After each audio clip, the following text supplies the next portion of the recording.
Hello everyone, and welcome to my channel Scary Interesting One, where we cover all tragic and terror stories. So if you enjoy this type of content, don't forget to hit the like and subscribe button, plus ring the notification bell to be notified of all new uploads. Now let's get into today's story. The Hainan Charmed Waterway is a profound spring with a cavern that is remembered to associate with the sea in the Philippines. Dr. Alfonso and Maurice drove a gathering of 3 cavern jumpers to investigate the unmapped cavern segments. During that investigation they found a secret cavern opening they could arrive at by going through the perilous siphon. News broke out about the secret cavern and the gamble of investigating it in view of the siphon, yet that didn't prevent the group of jumpers from stretching the boundaries of the cavern again and again. This is the sickening story of what happened. Via caution is exhorted. Filipino-conceived Dr. Alfonso Doc Buoy Loves had carried on with a more full life than the vast majority can envision. Prior to getting back to the Philippines forever, he spent almost 20 years as a doctor and school teacher in the U.S. He was likewise a caring spouse and father, a donor, a nature sweetheart, a deep-rooted student, and an accomplished cavern jumper who consistently put himself in risky circumstances. That said, there is an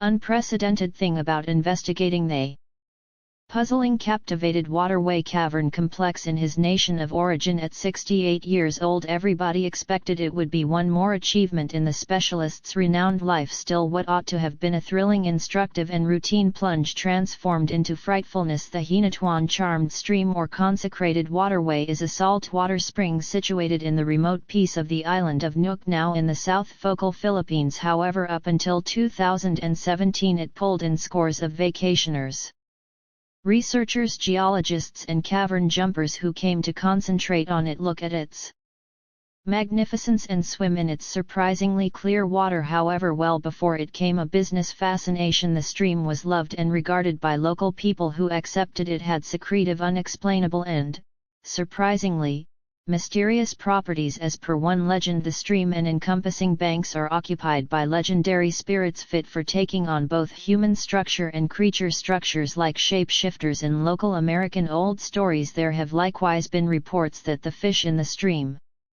are excessively cunning, to be gotten by net, lance, snare and line, or some other technique nearby fishermen concocted to get them. Anything that the case, numerous locals accept the heavenly elements go about as the waterway's defenders. At just shy of 985 feet or 300 m long, the Hainan Charmed Stream is really a huge spring and not a bona fide stream anyway. What it needs, size it more than compensates for in glory. It starts at a 80 tons 24.5-meter opening on its western end and exhausts into a salty estuary close to the Philippine Ocean. At its eastern end, its profound clear waters run the ploy from emerald-like greens and lively turquoises to unpretentious purples in practically every shade of blue. Yet unexpectedly, the watercolor doesn't really shift, starting with one part of the waterway then onto the next, in rather its disparities and profundities, light discernment and the organization of the banks and base that make the view of various varieties. The majority of the spring is encircled by a thick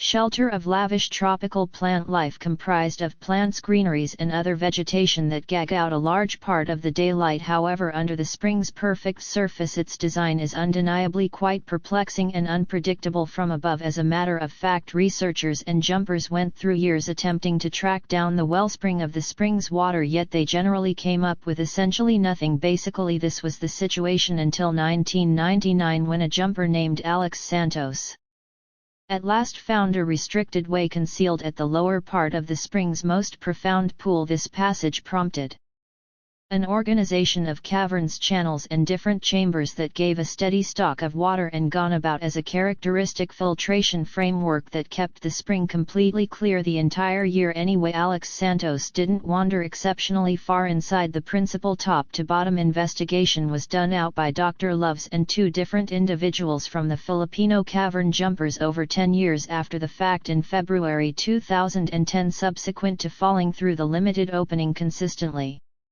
they entered a progression of huge chambers associated by generally tight ways, one of which they named Doc Entryway Doche or Maurice and his kindred jumpers were charmed by the cavern framework, and they were persuaded that it was far bigger than they or Alex Santos might have conceivably envisioned. At last they made 5 separate lives. They couldn't investigate the whole perplexing, yet what they found gave researchers a more clear image of the cavern design and how water moved through it. Yet Dr. Alonso knew that he just seen a hint of something larger, and he promised to return sometime to complete what he began. Alfonso M. Maurice was naturally introduced to a huge family on the Tin Island in the Philippines in 1946. He and his kin cherished investigating the normal world around them, and even as young people everybody realized that they were bound for extraordinary things. Alfonso and his more established sibling Tino were especially captivated by the intricacy of the human body and how the different frameworks cooperated. Years after the fact, the two of them became first-rate clinical specialists in their separate fields, and their sibling Mario became one of the greatest positioning public authorities in the close by Lapalapo City. He'd constantly serious areas of strength for bin and sound. However, he was determined to have a heart condition at 40 years old. All things being equal, he wasn't going to let that dial him back or wreck him from his own or proficient plans. As his vocation advanced, he turned into a separated individual from the American leading group of a medical procedure and the American school of specialists. Yet some way or another he carved out opportunity to seek after leisure activities like cavern plunging. While in the US, he accepted his cavern jumping confirmation from the public relationship of cavern jumpers in Florida. Alfonso partook in his time in the US. However, as he matured, he could never again overlook his sentimentality for his introduction to the world country. He moved back to the Philippines. He then helped to establish and ultimately became leader of the Filipino cavern jumpers relationship. There had forever been a couple of fanatic cavern jumpers in the Philippines, yet this obvious a defining moment after which the nation's somewhat little cavern plunging local area filled dramatically. Yet in the early going, he frequently bird alone on the grounds that he was unable to find anyone who might need to go along with him on these more hazardous makes. A plunge 2002, he set off to demonstrate a hypothesis he fostered a couple of years prior to. During his time in America, he saw that southern Florida's environment and geography were like those of his childhood home of the Tin Island. As such, he accepted that they ought to have comparable submerged cave frameworks as well, and exactly as expected, he set off on a mission to find one. Soon thereafter, he did precisely that by finding the quad submerged cave framework on Don Island. After the set of experiences making jump, he told a nearby columnist how strange and uninspiring it was to enter a neglected seagoing chamber that stayed immaculate for endless centuries. All things considered, he immediately put his focus on new difficulties. As his affection for cave plunging kept on developing, he chose to make the change from conventional open-circuit scuba stuff to more perplexing, awkward, and in fact requesting shut-circuit rebreathers. In the wake of finishing the concentrated course with no problem at all, he accepted his sporting CCR teacher certificate from the Global Relationship of Knitters and Specialized Jumpers. Toward the beginning of June 2014, 68-year-old Drive Maurice went on to a difficult night make a plunge on Island with a dear companion from a close-by city. Soon thereafter, they arranged and stuffed the stuff that Alfonso would require for an impending series of plunges at the captivated waterway. His companion couldn't resist the opportunity to see how energized Alfonso was to be returning after such countless years, and he trusted this excursion would be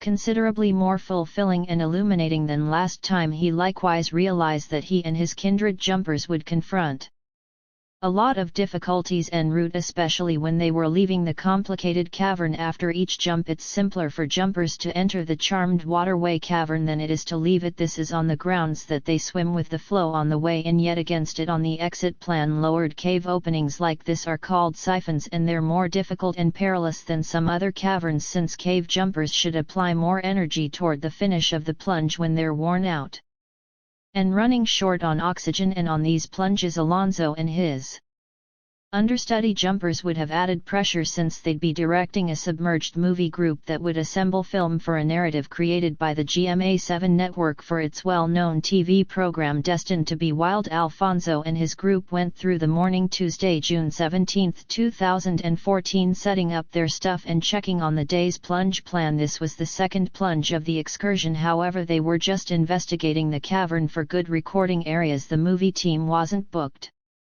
to make its most memorable plunge until the next day. Subsequent to donning their breathing device, they entered the unmistakable water over the most profound piece of the spring and started diving toward the restricted entry, roughly 130 feet or 40 m down. However, at around 100 feet or 30 m they went over a mass of tangled branches and logs that was somewhat obstructing dock's entryway. Just past two particular sections drove into City Hall Leaders' Chamber, which was estimated 120 feet or 36 m long, 100 feet wide and 26 feet high at its tallest point. First, Alfonso motioned for his understudies to enter through the way known as Bernal's Slither. Yet dregs had gathered by the entry and the flow was areas of strength for excessively them to swim through. In light of the fact that they were jumping at low tide, the water emerging from the entry was far more grounded than typical, on the grounds that it wasn't being balanced by an approaching tide. Next, they attempted the subsequent path known as Patrice's Way. The momentum here was areas of strength for likewise somewhat more reasonable, so Bonzo motioned for his understudies to enter individually.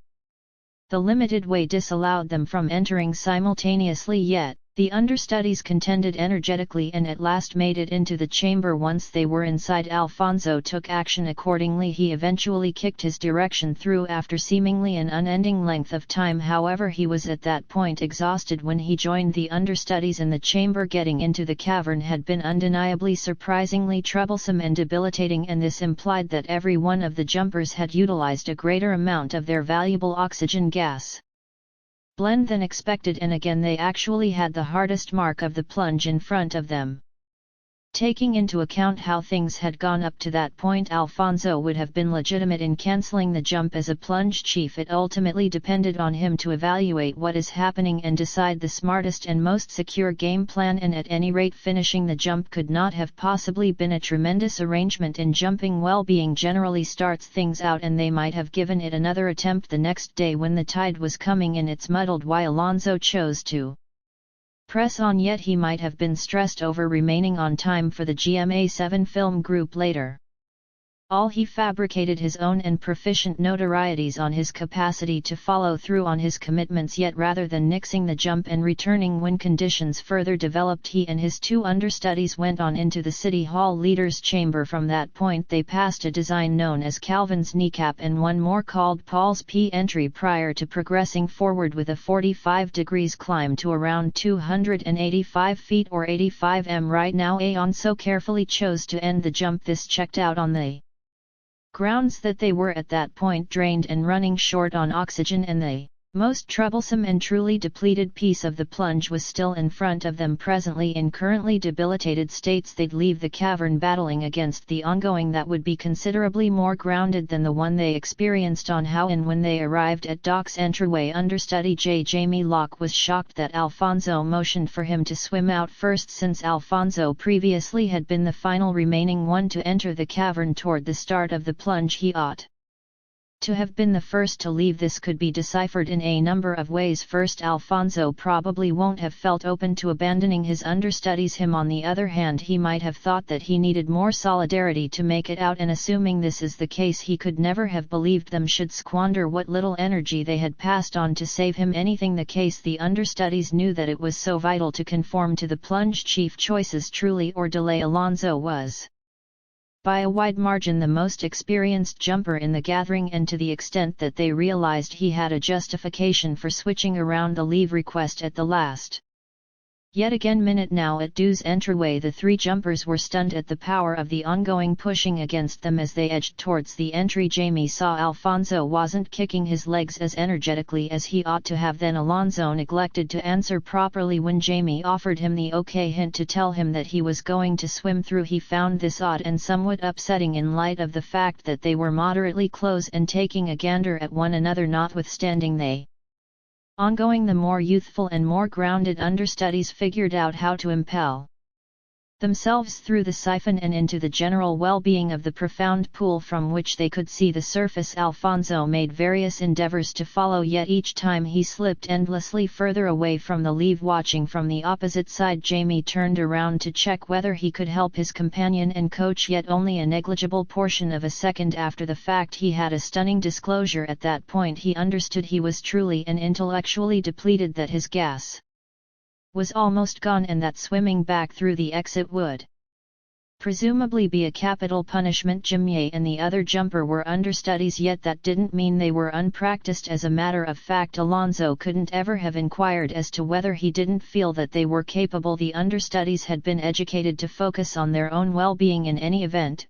When one more part was in some hot water, and presently they were setting their preparation in motion in the most lamentable circumstance possible, they at last broke the outer layer of the charmed stream. Roughly 75 minutes after they entered the water, however, tragically somebody exceptionally dear to them had been abandoned. Alfonso probably experienced blended feelings watching them swim away into the chasm, yet then again he probably perceived that without their help his possibility enduring dropped to almost zero. Regardless, he attached himself to the security line. He might have done this to give himself a second to recuperate, after which he'd put forth another bold attempt to get himself out of the cavern. Another hypothesis is that he tied himself to the line to make it more straightforward for heroes to track down his body. Assuming this is the case, he realized his destiny was fixed. In the meantime, on a superficial level, his stunned and fatigued understudies hauled themselves out of the water and promptly informed specialists that the specialist was missing someplace in the cavern. Alfonso's significant other, child, girls and kin, hurried to the area, yet when salvage jumpers showed up on the scene, everybody realized he was very likely dead.